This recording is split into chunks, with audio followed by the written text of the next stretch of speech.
na raw. Kailan ka ba babalik ng sabak sa trabaho sa Kongreso? Bukas papasok tayo sa Congress. Wala nang pahinga-pahinga. Diretso ng sabak. Bukas. Oo. Manny, kanina, nabanggit mo doon sa press conference mo sa NAIA. May sabi ka na sa mga Pilipino na hindi naniniwalang kayo, ikaw ang nanalo ay magpakatotoo kayo at magpaka-Pilipino. So, medyo sumama ba yung loob mo nung narinig mo yung mga ganito, yung mga kritiko doon sa iyong pagkapanalo?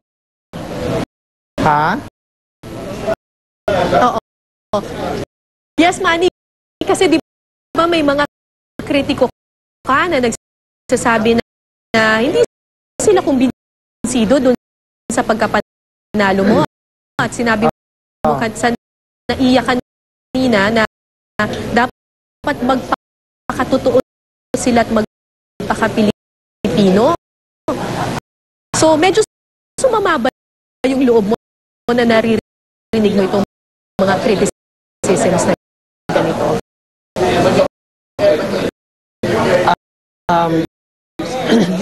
Hindi naman masama ang loob ko sa kanila, pero dapat magpakatotoo sila at siyempre yung puso nila, alam ko inggit lang ang naramdaman, hindi talaga yung iba yung puso ng Pinoy na talagang totoong Pinoy. Siguro may kasamang inggit at silos sa achievements ko, pero okay lang yan, naintindihan natin at sana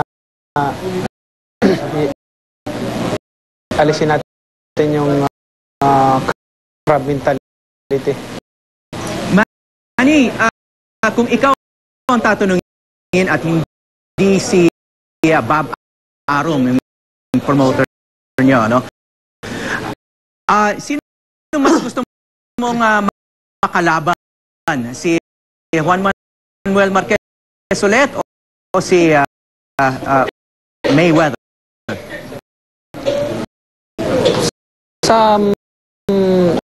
Sa akin, kahit sino, Marquez or Mayweather, kung mag-rematch kami ni Marquez, walang problema. Kung Mayweather, walang problema rin. Okay.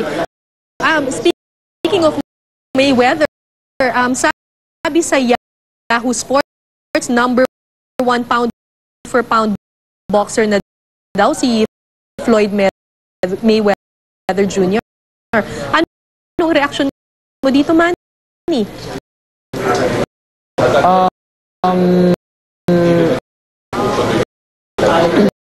Alam mo, kung anong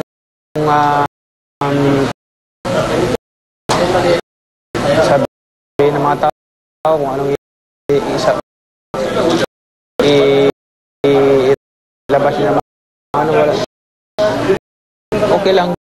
Kaya paniniwala ng mga tao yan.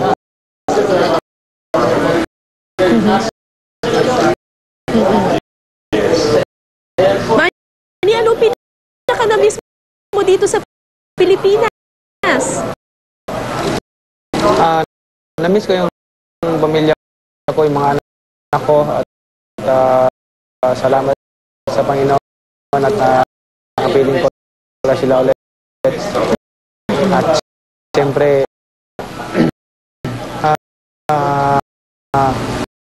na-miss ko ang Pilipinas dahil ito ang ating bansa.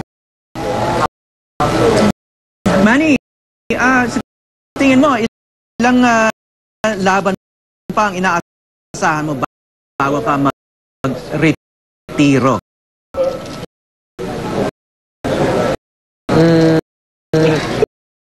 Mga ilang laban pa pero hindi tulad ng sinabi ko, hindi tayo pwedeng magpakatanda dito sa boxing na to. Manny, payag ka ba sa ika-4 na paghaharap ninyo ni Juan Manuel Marquez sa Pacquiao Marquez 4? Ay, walang problema yan. Maganda nga yan kaysa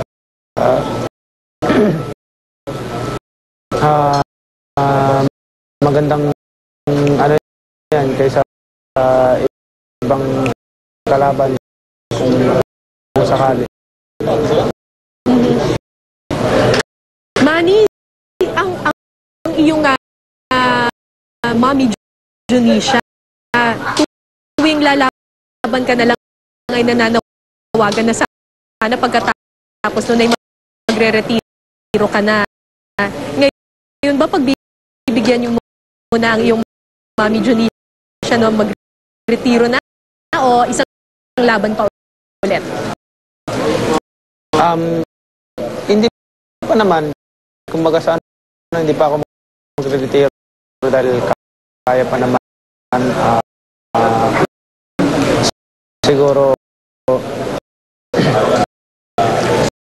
siguro darating din ang panahon na mag-announce ako at ipapaalam ko sa buong sambayan na ako ay mag-retiro. Okay, sa puntong ito, Manny, bigyan mo naman ng mensahe ang ating mga kababayan na walang sawang sumusuporta sa iyo. Maraming salamat sa lahat ng mga kapuso, sa lahat ng mga kababayan ko na walang sawang sumuporta at nagdasal sa last fight ko. Sana lagi niyo po akong suportahan at ito'y alay ko po sa inyo sa pangalan natin at proud tayo ng mga Pilipino at salamat sa lahat ng suporta sa mga kababayan natin sa laging panonood ng Money Winning Prizes. Thank you. Okay, maraming salamat at congratulations pambansang kamao, Manny Pacquiao. Welcome home, Manny.